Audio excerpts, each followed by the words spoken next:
Hello subscribers, hello content streamers, this is your boy Dan Patrick McLaughlin, also known as your boy Bastard Chef.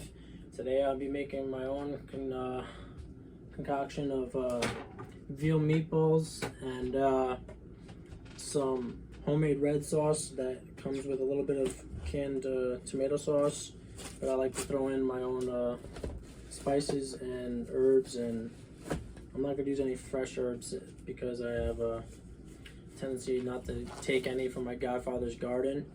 And what's good about this recipe is it comes from New Jersey. I'm an Italian American and half Irish. I have lots of culinary skills and learned from just watching my mom, who's the chef of the family, make a bunch of these sauces in her pots. And the pot behind me that's heating up full of vegetable oil and olive oil is getting warmed up, and it's on low, so I can throw in some diced shallot that I put together. What I want to share with this recipe is it incorporates some spice like garlic. You know, if you're not cooking with garlic, are you cooking at all? So leave that in the comment section if you think you're not cooking with garlic, if you are cooking at all. The next video I'm going to put up is when I ground up some veal. I have gloves on because I don't like handling raw meat without gloves. The shallots are on this cutting board. In front of you is the flour, which we're not going to use because we don't need it. But you cannot see my face so well, and I'm sorry for that problem. This video is a showcase of red sauce being made, how to incorporate all these different spices, oils, and vegetables into your sauce. This is the Mother Mary of sauces, and I like to use shallot instead of white onion because shallot has a more bold and fragrant smell and has aerosols that go off and radiate the smell around your kitchen. And they are diced and prepared already, and I am taking out the garlic, which has been minced for me already. I'm not using fresh garlic because it's a little overpriced right now, and you know, I could use it in my recipe, but minced garlic is going to be good enough. I'm going to take about a very generous portion of garlic and put it in here because I'm using 4 cans of tomato sauce to factor in my recipe. I'm just mixing it in there with the oil, trying not to let it burn and not letting it stick. It's going into the pot. This pot was given to me by my grandmother, so it's passed down throughout 5 decades now, or like almost a century. You know, she probably got it back in the 50s. I like using a lot of garlic because it's very, very good for your blood. If you have any exposure to lead or high blood pressure in your heart, you know, garlic can lower your blood pressure and reduce lead ailments inside of your blood. We're going to put in a lot of garlic. I'm just going to lower the temperature because I'm cooking this sauce low and slow because I'm going to throw in some meatballs. I'm very generous, like I said, with my garlic. Don't be afraid to make your sauce very flavorful. I put in about 3 tablespoons, and that's what I'm going to work with. I'm going to let my garlic cook. I put in about half of a cup of vegetable oil, which I don't really make my sauces with vegetable oil. I'm sorry for turning my back on the camera, but I needed to put that in the fridge. That was garlic that was minced from Great Value, which is your local Walmart. And these shallots were from a local Pennsylvania supermarket chain, which I have diced with a rough chop for computing into my recipe, or factoring into my recipe, my excuse. I'm just going to drop them in there and let them cook. I want them to cook in the oil for a few minutes. When it's done, it's done. That's what most chefs will tell you about cooking.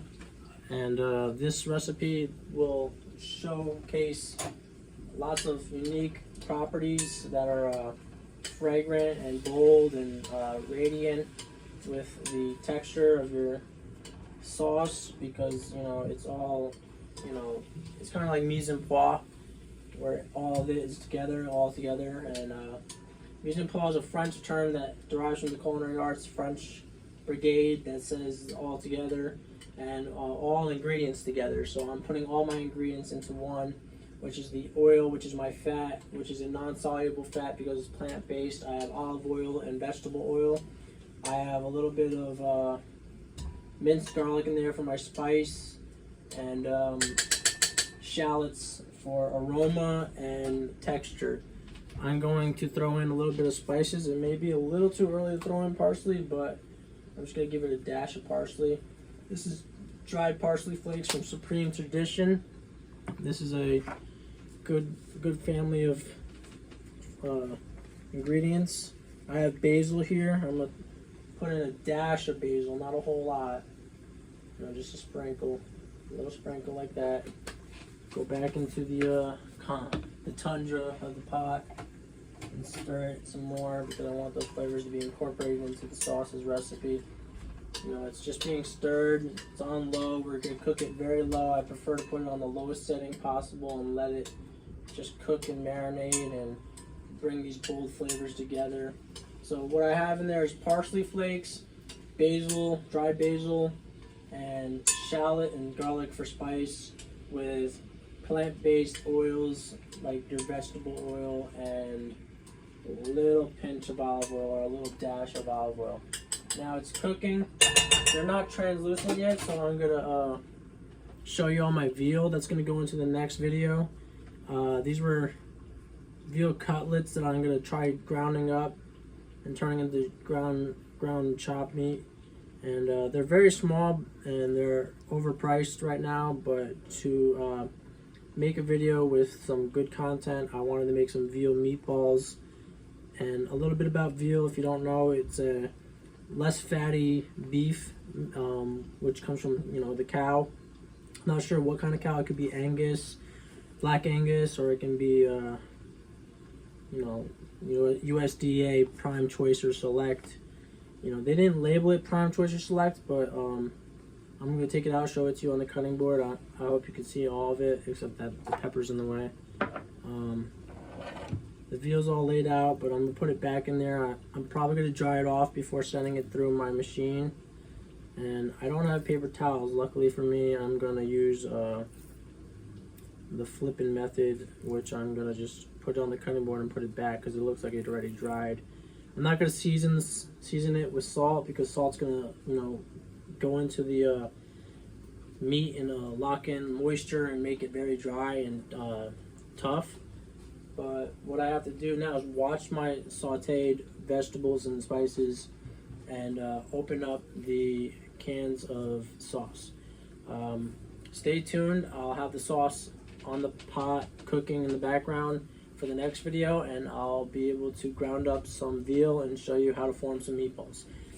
Thank you so much for staying tuned and watching and being updated and leaving comments, because it's all a process to get started on cooking and be this level of competent with your cuisine. And if you are here to showcase interest about Italian dishes, leave a comment about your favorite dish that you have, that your grandmother or your mother or your father have made for you on a Sunday night when it was Italian dinner for y'all. All right, I'll talk to you all about it in the next video. Have a good night, and see you soon. Ciao.